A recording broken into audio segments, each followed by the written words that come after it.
Hello, guys. I just wanted to get something in perspective tonight. It's about Trump's wall, and the Democrats are stopping it from going in. I'll tell you how much that wall is going to spend compared to the United States national debt. Okay? Here it is. Picture if you had $4,200 in the bank, and you had a piece of property that needed a fence put around it. Okay, it was your place. You owned it. It's your place. And this fence was very much needed. Okay? You get $4,200 in the bank. The wall, compared to the national debt, would cost $1. So this guy comes along and he says, listen, for $1, for $1, I'll go all the way around your property and I'll put in a nice big fence. For $1. Just $1. And you get $4,200 in the bank. That's the amount $5 billion would amount to on our national debt. It would amount to the equivalent. Because what I did was I basically took $21 trillion and I divided it by $5 billion. You get 4,200 times. So it's like $1. If you had $4,200 in the bank. Okay, so here's the thing. How much debt did the Democrats, what percentage of the national debt did the Democrats rack up during the Obama administration? For everything. Big giant parties at the White House that cost like millions of dollars, you know, and they just racked debt up like crazy during the Democratic administration. How much debt did Obama rack up? Do you want to know? What percentage of our national debt right now did Obama rack up? Well, let's go back to that $4,200 again. Picture the national debt is $4,200. Obama racked up like $2,000. That would take a significant chunk of your $4,200. So if some hobo come along and said, I want $2,000 of your $4,200 because I want to have a party at the White House. Which would be more prudent? To give the guy $1 to build a fence around your property, of your $4,200, or to give this hobo $2,000 to have parties.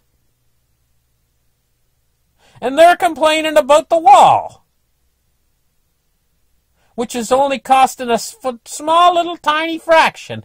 They are holding everything off, standing everything up, making everybody suffer because they don't want Trump to keep his campaign promises.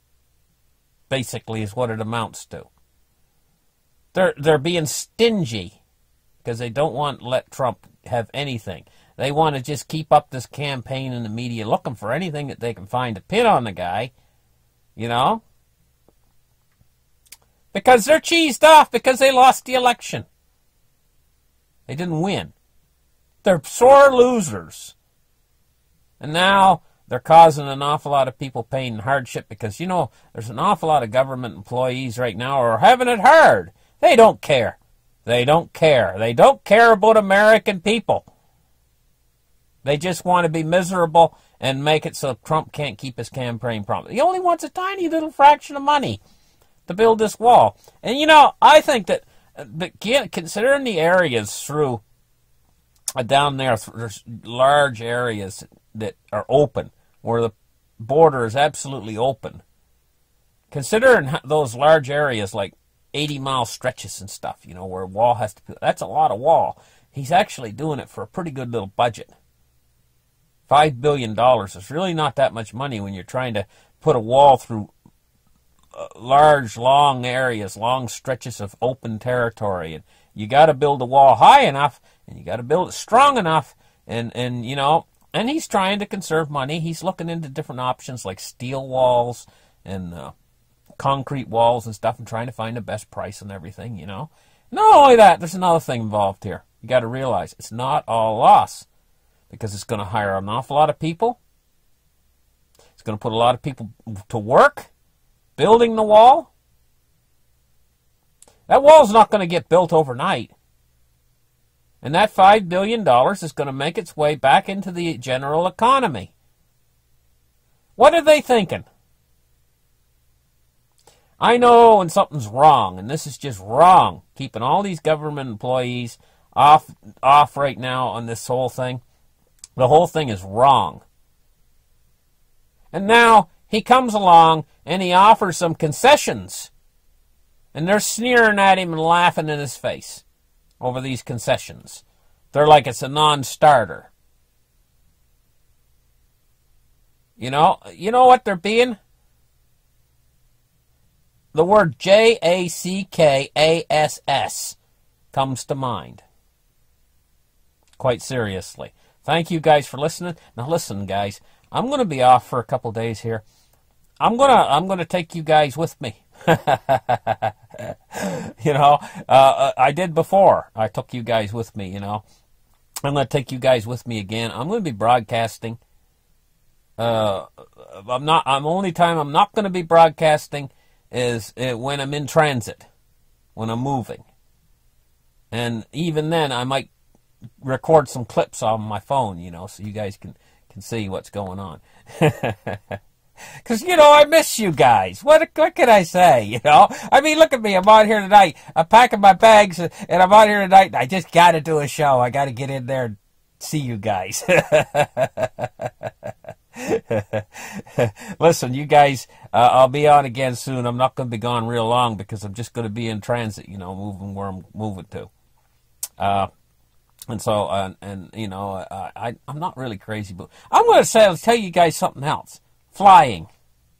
It's getting worse and worse. Do you know if you went back to the 1950s and stuff, did you know you used to get on an airplane and it was a happy experience? They brought you wonderful food, hot food out of the oven and everything else. And the stewardess were nice and kind and everything. And they actually had sleepers on board the airplanes, and you could stretch out. And it had a little cupboard thing, like a little sleeper. You could pull a little curtain across, and you could go to sleep in there.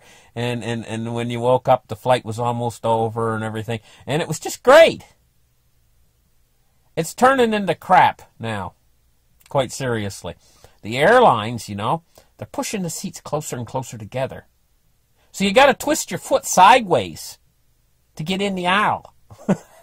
They've cut the foot space down that much. You got to twist your feet sideways to get in the aisle. And a seat in front of you is right in your face, for crying out loud. And the guy in front of you, he pushes his seat back and it's hitting you in the forehead.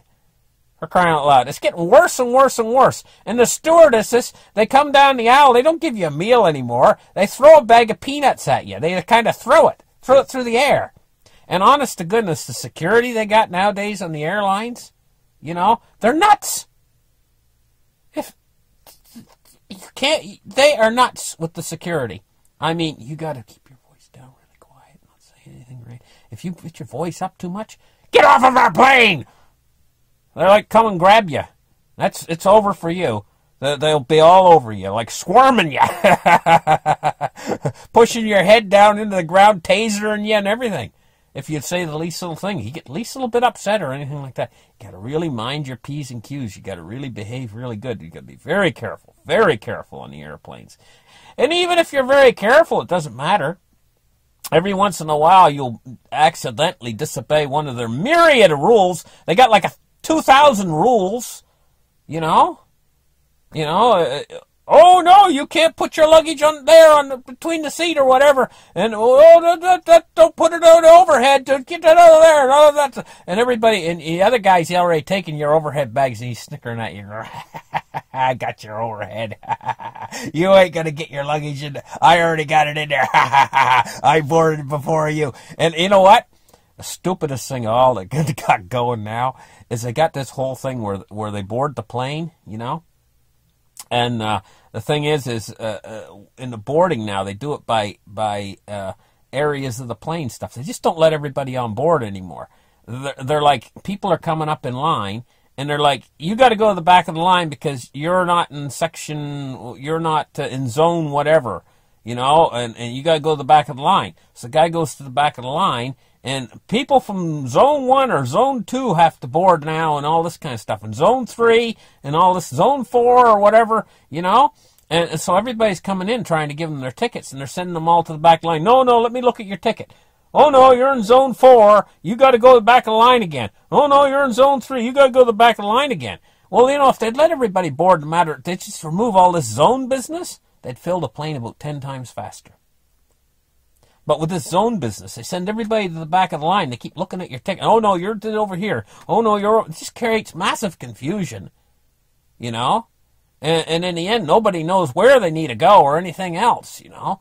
And so the whole thing, it's getting worse and worse and worse, you know. In the end, they'll be, I don't know what they'll be doing. It's just they keep thinking of new stuff. Did you know last year they got these people out in the summertime? They got these people out on the tarmac, and the water quit working on the plane, and they got them all buckled into their seats and everything, and the sun was shining down the plane. Do you know what it's called? There's a type of name of heat. It's called, I can't think of the name of it right now. Even though the air's not that hot inside the plane, the actual temperature, there's a type of reflective heat that comes off when the sun's hitting the outside of the airplane, and it reflects inwards. And it's I can't think of the name of it right now. It's that type of heat. There's some heaters you buy for your house that are like that. They don't actually heat the air, but if you're standing in front of the heater, you can feel it radiant heat. It's called radiant heat. What it'll do is, even though the air temperature's not extremely hot, the outside of the plane gets so hot it radiates the heat inwards onto you. You know? And these poor people are inside those seats, and they wouldn't let them get out of their seats to leave the plane. They wouldn't let them exit the plane. And they didn't have any water for them or anything. And they kept them on there for hours. And the people, when they got off of that plane, a lot of them thought they were going to die. They were so overheated. The elderly and everything. Nobody died. They were just lucky nobody keeled right over and had a heart attack and died. But they wouldn't care. They wouldn't care. That's just like once they strap you in there, you're done. There's a sweat box. I don't know why nobody didn't sue them over that. That was the most stupidest stupidity. I mean, at least they could have went and got them bottled water or something so that they could pour some water over themselves. Because I had the same circumstance happen to me, but it was only for about 15 minutes. That plane, it was like 90-degree day out, and the plane was hitting the sun was hitting the plane, and the radiant heat was coming in on me, and I started to overheat. But this plane had water. I said to the stewardess, I said, "Can I have a glass of water, please?" And she said, okay. She thought I was going to drink it, you know. But I poured it over my head, poured it on my shirt. People around me thought I was crazy, but that's not crazy. I had to cool down because the radiant heat was hitting me. And I started to feel myself starting to overheat a little bit. But that cooled me down, and I was okay, you know, and I sat in my seat, and I just waited, you know. And that water cooled me down, you know. But the other people around there, they were starting to go like this. I saw them, like, I was sitting around looking at them, and I was, you know, and they were starting to go like this. They weren't smart enough to do what I did. Because I didn't know how long it was going to last. You know, I didn't know if they were going to do like they did with the 2-hour business, you know, where they 4 hours, I think it was. They kept them on there sweating.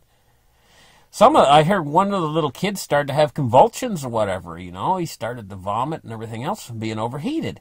Do you know it's very dangerous to let your body overheat? It can kill you. And it can kill you seriously fast. Anyway, but they don't care. They don't care. Listen, thank you guys for listening. I know I rambled on a little bit, but we'll see you guys when I get to my destination and everything, you know, and I know how to do on the airplanes. You just sit down in your seat and you don't say nothing. You act like a mute. That's your best policy. If you're going to travel on the airplanes, that's your best policy, is to act like a mute, you know. Only answer when spoken to, because you got to be very careful. never getting any quarrels with the other passengers. If you get in a quarrel with another passenger, get up and go to the bathroom or something. Get away from them, you know. If they start to get crazy, some of the other passengers. Because I'll tell you, just before I go, I'll tell you a story. I was flying out to Toronto one time, and they sat me between these two big guys, and I'm telling you, these guys look like professional wrestlers. And they each must have weighed 300 pounds. These two big bruisers. And they said, "This is your seat." And I looked at the seat, and, you know, I'm a pretty big fellow myself, right? And the seat was about, they were leaning over, the two, like their shoulders were leaning over their seats to the point where all that was left of my seat was like less than like 6 inches wide. I mean, you couldn't hardly get, I looked at it and I said, "Oh my God, I don't know if I can get in there." So I sat down in it, and I squoze my back back, and as I squozed my back back, it was like I had a suck in my lungs, you know, and I pushed my back back, and it kind of went swoosh between them, right? And like I was kind of like squeezed in between them like a sardine. I'm telling you, I could hardly breathe, these two big bruisers. And then one of these big bruisers, you know, he was a tough guy. And he was really mean, nasty. Oh, he was nasty. And there was the airport security guy, you know, that was sitting right there near him. And he started to get in a fight with the airport security guy. Scared me to death. I was like, "Oh my gosh, this guy's going to get us all in trouble," you know. And he was sitting right next to me. And one of them had the flu. His cough. One of these, I guess there were two big brothers. One of them was coughing all over me, and I was just sitting there trying to. I knew it wasn't a real long flight, and I was just praying I could get it over with. I'm telling you, it was one of the worst flights I've ever had in my life. You know, and sweaty. These two guys were both sweating like, I'm telling you, their shirts. They both had white shirts on, and they had the body odor. Oh my God. Oh my God, it was awful. It was the worst flight I ever had in my life. But I just sat there and sucked it in and been quiet and didn't say a word the whole way. I just sat in my little wedge of a seat, you know, and couldn't hardly breathe. And these two big sweaty guys on both sides. Oh my gosh. That was the worst. That was bad. That was bad, really bad. Anyway, listen, good night, guys. Catch you later. Bye-bye.